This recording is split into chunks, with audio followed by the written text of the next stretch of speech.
지금 선거를 이끌어가는 비대위원장과 그리고 대통령 두 분의 발언만 정리하면 이 선거 전체 판세와 현지를 어떻게 생각하는지 여실히 드러나니까 두 가지 발언 중심으로 얘기해보죠.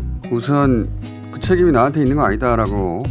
지금 우리 정부가 여러분의 눈높이에 부족한 것 있을 겁니다. 그렇죠? 제가 100일도 안 됐습니다. 그렇지만 그 책임 저한테 있지는 않지 않습니까? 정부가 부족한 게 내 책임 아니지 않냐 이런 말이잖아요. 집권 여당 대표는 무한 책임을 원래 말하는 거거든요. 안 그러면 왜 집권을 해요? 집권을 했으면 무한 책임 말하는 거예요. 근데 100일밖에 안 됐으니까 내 책임 아니다. 이게 그 앞에 있었던 거친 말들, 뭐 개 같은 쓰레기 그런 발언보다 훨씬 더 나쁜 겁니다. 이 말을 듣고 야 저기 표를 줘야 되겠다 누가 그렇게 생각해요? 비대위원장이 선거를 망치는 발언을 골라서 하고 있어요. 한동훈 위원장도 이번 선거가 망해가고 있다는 걸 안다는 걸 확인할 수 있는 거죠. 그 직전에 한 발언이 있어요. 억울하다고 하는 발언이. 저는 너무 억울합니다. 저에게 기회를 주십시오. 저에게 아직까지 한 번도 기회를 안 주셨지 않습니까? 제가 이렇게 사라지게 두실 겁니까? 여당 대표가 이런 말을 하는 걸 듣게 될 줄이야. 억울해요. 이분은 저한테 기회를 달라고 그래요. 한 번도 기회를 안 줬다고 그래요. 그러면서 자기가 사라지도록 둘 거냐. 이상한 발언이에요. 윤석열 정권에서 정권의 2인자라고 말들 했단 말이에요. 다들. 그리고 법무부 장관. 사람들은 검찰총장이 누군지 기억도 안 나요. 아, 사실상 검찰은 이분이 관장하는구나. 그렇게 생각하고 있었기 때문에. 그리고 그 어떤 장관보다 언론 노출이 많았어요. 대통령이 소위 도어 스태핑을 관둔 다음부터는 본인이 그걸 했습니다.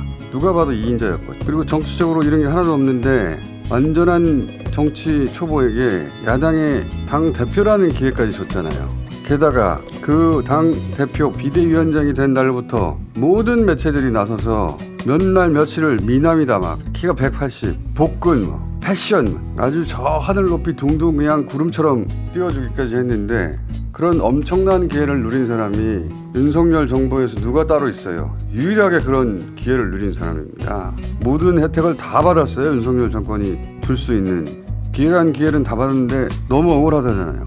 아직까지 한 번도 기회를 안 주셨다. 그러니까 한동훈 비대위원장이 말하는 기회는 지금까지 말한 그런 기회가 아니라 이분이 말하는 기회는 뭐냐면 총선을 이기고 그리고 가장 유력한 차기 대선 후보로 우뚝 서고 그래서 다음 대통령이 자기가 될 기회 이걸 말하는 거예요.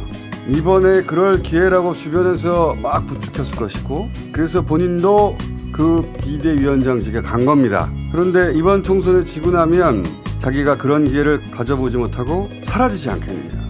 윤 대통령한테는 그런 기회를 줬으면서 왜 나한테는 안 주냐. 나는 억울하다. 나처럼 아까운 인재가 사라질지도 놔둘 것인가. 이런 의식의 흐름이죠. 이 말을 먼저 하고 나서 그 다음에 정부가 부족한데 내 책임 아니죠. 내가 대통령 아니잖아요. 이렇게 망가진 것은 대통령 탓이에요. 그리고 또 확인할 수 있는 것은 자기는 당연히 그런 기회를 가져 마땅한 사람인 겁니다. 이분의 의식 속에는. 그러니까 억울한 거죠. 이런 분은 정치를 하면 안 돼요. 권력이 자기한테 주어지는 것이 당연한 사람은 가장 권력을 가져서는 안 되는 사람들이에요. 검찰 출신들이 이래요. 자기한테 주어진 게 당연한 건 줄 알아요. 시험 잘 쳐가지고 그 자리에 가서 한 번도 누군가한테 지적받지 않았거든요. 근데 그동안은 그걸 잘 숨기고 있었는데 급하다 보니까 속내가 막 여과 없이 막 드러나는 거예요. 마이크를 잡고 얘기하는데 지금 후보들 띄워줘야 되는데 자기 하소연을 하고 있어. 나처럼 훌륭한 사람이 이렇게 사라질 수도 있고 나한테도 기회를 줘야죠. 왜 윤 대통령한테만 기회를 줘요? 잘못은 윤 대통령한테 했는데 여기서 확인할 수 있는 건 겁을 먹었다는 겁니다.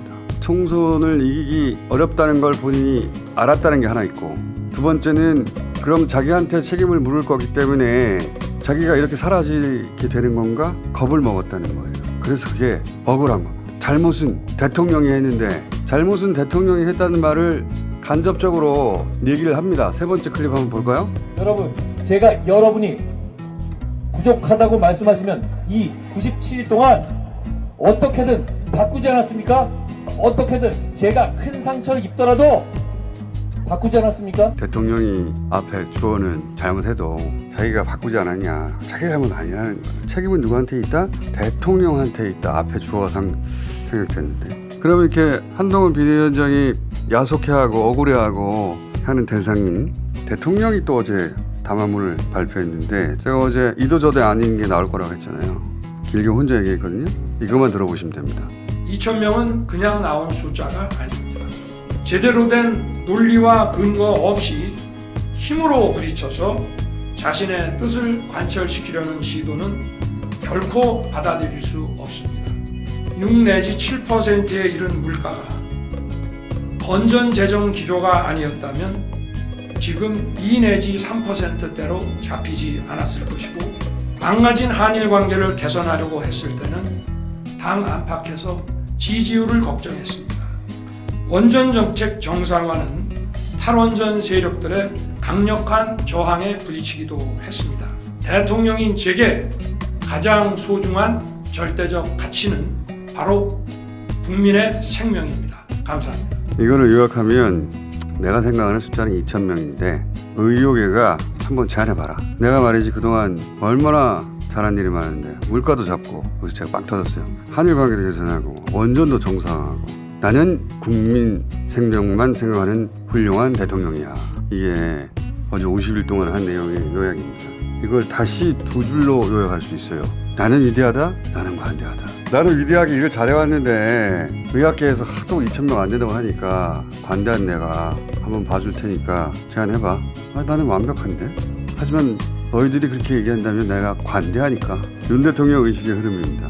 아까 한동훈 위원장은 억울하다, 무섭다 이거고 윤 대통령은 나는 위대하다, 관대하다. 윤 대통령은 지금 세상에 무슨 일이 벌어지는지 몰라요. 자신을 향한 민심이 뭔지 모릅니다.